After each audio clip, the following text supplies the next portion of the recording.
mudah-mudahan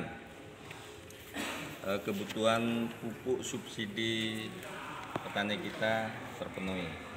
Jadi ke depan kami bersama Kabag Perekonomian dan instansi terkait lainnya termasuk Polres akan mengawasi pendistribusiannya sampai ke kelompok. Kalau melihat data dan stok pupuk, insya Allah ini cukup sampai awal tahun 2022. Di 4 gudang penyangga ini sudah kami lihat langsung, dan insya Allah pupuk kita cukup. Jadi stok kita cukup, dan di kios yang kita lihat barusan bahwa masing-masing kios juga sudah nyetok pupuk, khususnya urea, Ponska, dan Set A. Jadi ini sudah siap untuk menyongsong musim tanam 2021 ini. Jadi memang organik kita sangat minim. Dari RDKK yang kita ajukan pupuk organik, kami hanya tersedia sekitar 4.000 ton. Apa tuh RDKK, Pak? Rencana definitif kebutuhan kelompok. Kebutuhan kelompok ini maksudnya kebutuhan pupuk. Berapa yang diajukan untuk urea 20.000 ton, dan untuk urea dipenuhi semua oleh pemerintah pusat. Mohon maaf, kurang 198.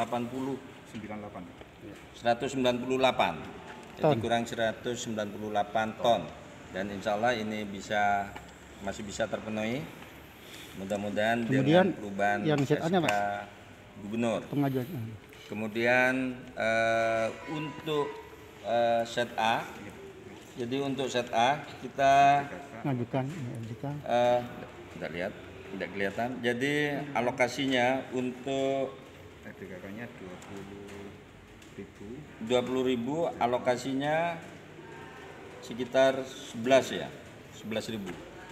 Kemudian untuk organik alokasinya 27.000. RDKK-nya dan teralokasi sekitar 4.000 sekian. Jadi ini yang subsidi, dan kita terus mendorong bagaimana petani menggunakan pupuk organik.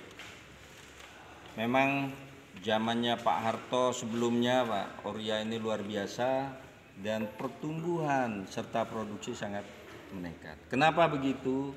Bukan karena kualitas ureanya yang berubah, tapi dulu, jadi 30-40 tahun yang lalu, struktur tanah kita, humus di dalam tanah masih terpenuhi, masih subur, sehingga dikasih urea sedikit maka produksinya akan baik.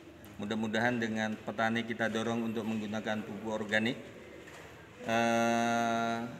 mudah-mudadan penggunaan pupuk urea akan kembali normal seperti sedia kala. Artinya 30 untuk kios pembeliannya. Sebenarnya tidak ada pembatasan. Pembatasannya adalah RDKK, artinya rencana definitif kebutuhan kelompok. Karena sebelum pemerintah memberikan pupuk subsidi, maka tiap-tiap petani sudah mengajukan berapa sih kebutuhan saya sebagai petani untuk 1 tahun, maka itu dicatat di RDKK. Kami ajukan ke pemerintah pusat untuk urea dipenuhi sesuai dengan permintaan. Jadi ya pembatasnya RDKK itu. Jadi maka dari itu insya Allah kalau kita melihat data yang ada, saya optimis kebutuhan petani untuk pupuk subsidi insya Allah. Pak, tiap bulan berapa Pak kebutuhan? Tiap bulan kebutuhannya sekitar Ribuan ton ya. sekitar 1.000 sampai 1.000 tonan lah. Ada berapa petani Pak di Pamekasan? Di petani kita ada sekitar 300 ribuan, Pak. Ton petani. 300 ribuan petani. Terbanyak dari ZA atau urea Pak yang membutuhkan Pak? Urea, Pak. Jadi petani sekarang sangat mandate sekali kepada urea. Maka dari itu merubah mindset sekarang. Bisa Pak ya? Rekomendasi kita, rekomendasi dinas misalkan 100 kilo, maka petani muntak biru. Tak nyawa akan ditambah terus. Akhirnya tiap petani lebih dari 100 kilo sesuai dengan rekomendasi. Nah, maka dari itu ini tanggung jawab kami untuk terus melakukan pembinaan dan sosialisasi kepada petani-petani kita. Tadi Bapak bilang akan mengawal pendistribusian. Maksudnya bagaimana? Ya, jadi pupuk ini sudah siap. Ya. Jadi kami lihat di penyangga sudah siap. Maka tinggal kita pengawasannya ke bawah. Ya, khawatir, jadi yang isu-isu yang berkembang, Pak pupuk langka, khawatir dikirim ke luar daerah. Atau mestinya petani itu berhak membeli, tidak boleh membeli. Nah, ini yang harus kita awasi. Petani membeli. Pengawasannya gimana Pak? Kerjasama dengan siapa Pak?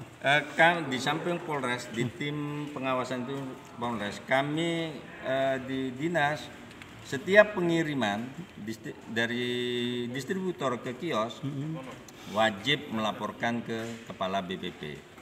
Kemudian kepala BPP menugaskan penyuluh WIBI, jadi misalnya kayak kios larangan. BPP itu apa Pak? Hah? Wilayah binaan. Jadi satu penyuluh biasanya ngawasi 2 sampai 3 kecamatan. Desa. Jadi pada saat ada desa di sana ada kios, maka pada saat distributor mau menyalurkan ke kios harus melaporkan ke penyuluh.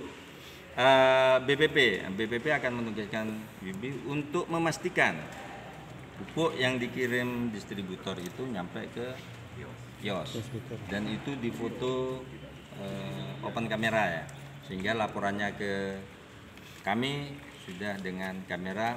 Ini hanya untuk memastikan bahwa distributor ngirim pupuk nyampe ke kios. Jumlah distributor sama kios di Pamekasan? Kalau distributornya berjumlah 30, ada 7 distributor. Kiosnya berapa? Kiosnya ada kios Ratusan? sekitar 100-an kios. Pamekasan ya? Saya Kabupaten Pamekasan. Pak, petani membeli pupuk ke kios ini harus menggunakan kartu tani atau bagaimana Pak? Memang Pak, sebenarnya harus menggunakan 89 dan kurang. apa? Kartu tani. Kartu tani, tapi kartu tani ini tidak jalan Pak ya, belum siap perangkatnya dan lain sebagainya, maka petani harus bisa menunjukkan KTP. Oh, KTP. Ya, KTP itu NIK, maka NIK akan muncul di RDKK. Ini tercatat tidak di RDKK. Lebih murah gitu ya? Ya, ya sama harga HET itu harga eceran tertinggi yang ditetapkan oleh pemerintah. Mulai kapan pendistribusian Pak dilakukan Pak? Hah? Mulai kapan pendistribusian dilakukan ini? Sudah ya? Tiap hari lah, Sudah tiap ya? hari sesuai dengan permintaan kelompok. Jadi kelompok minta ke kios, kios akan minta ke distributor. Distributor akan nebus ke gudang penyangga ini. Pada saat gudang penyangga ini sudah siap, kios yang kita lihat sudah nyetok, maka tinggal nunggu petani untuk. Ada 5 Pak gudang penyangga. Ada 4. Jadi 4 itu Buki, kemudian Nyalaran, sini Pak Larangan dan Galis. Apakah ada sesi khusus Pak bagi gudang yang menjual ke luar daerah Pak? Kalau gudang itu tugasnya adalah nyetok punyanya PI. Biasanya yang sering dicurigai itu dari gudang penyangga ini ke kios, ke distributor. Nah, distributor ini yang bergerak dari gudang ini. Makanya kami akan mengawasi dari gudang yang sudah yang akan diambil oleh distributor akan bergeser ke kios. Jadi penggeseran pupuk dari gudang ini ke kios. Nah, ini yang harus kita awasi. Makanya setiap distributor mau ngirim ke kios itu harus melapor ke kami dan petugas penyuluh kami akan memastikan bahwa pupuk itu nyampe di Sudah kios sampai. yang dituju. Sanksinya apa Pak? Misalkan melanggar dari itu Pak? Ya, maka kami akan mengusulkan ke Pencabutan izin. PI, ya ke PI Apa itu? Pupuk Indonesia yang membawai semua peredaran pupuk di Indonesia, maka kami akan memberikan surat bahwa distributor ini melanggar dengan bukti-buktinya. Selama ini apa Maka ada yang akan memberi sanksi itu adalah PI, bukan dinas. Pak, apakah selama ini ada nggak distributor yang dicurigai Pak, sehingga perlu diawasi? Alhamdulillah sampai sekarang kami lihat dengan sistem dan koordinasi yang bagus, kami belum melihat ada distributor yang nakal. Mudah-mudahan Belum terus dicurigai ya? bisa dipertahankan hal ini sehingga pupuk benar-benar bisa nyampe ke tingkat petani. Cukup ya?